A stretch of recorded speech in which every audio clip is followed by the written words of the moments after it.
my name's Eva and welcome to this channel. So you might have heard this idea that people with vulvas can orgasm in two different ways, via clitoral stimulation or via vaginal stimulation.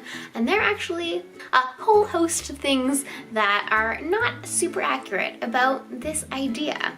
So let's talk about it. Let's get started with some history. So the reason for this idea of these two orgasms, one maybe being better than the other, came from our good old pal Freud. And by good old pal, I mean, why? He can be irrelevant now. So in the 1900s, Freud, who was a psychoanalyst, had this theory that people with vulvas could orgasm in two different ways, and that clitoral orgasms were immature, not as satisfying as vaginal orgasms, which were the grown-ups had, the people who'd really reached their sexual enlightenment.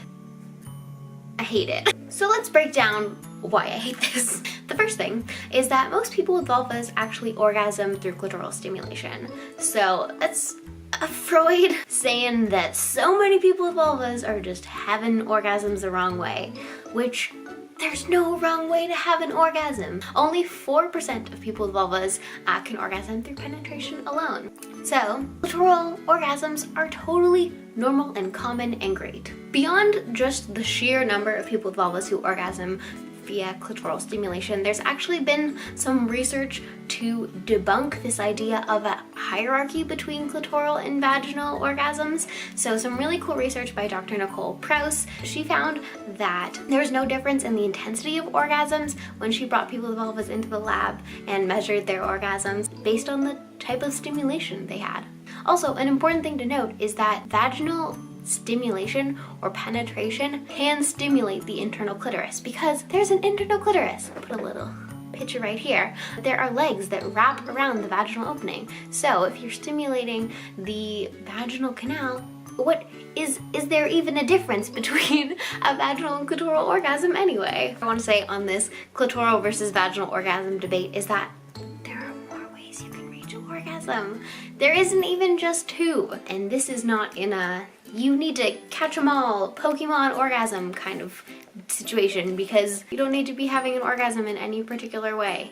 Do you with your orgasms. There's no reason why we should be stigmatizing or making orgasms that happen without genital stimulation be super weird. Our bodies are wondrous things, and some people can orgasm in ways that aren't related to genitals, and that is totally cool. And if you want to explore the different ways that your body can orgasm beyond maybe one way that works really well for you, please feel free, go do that. That's super awesome, but nobody should be making you feel like garbage for not checking off all the boxes in your magical orgasm form, because people with penises, they don't have articles yelling at them to try out 50 billion orgasms, which is mind-boggling to me because we don't talk about prostate orgasms nearly enough. I just want to end up this little clitoral versus vaginal orgasm chat by mentioning, of course, that this emphasis on vaginal orgasms and orgasms from penetration is obviously related to centering penises and cis men's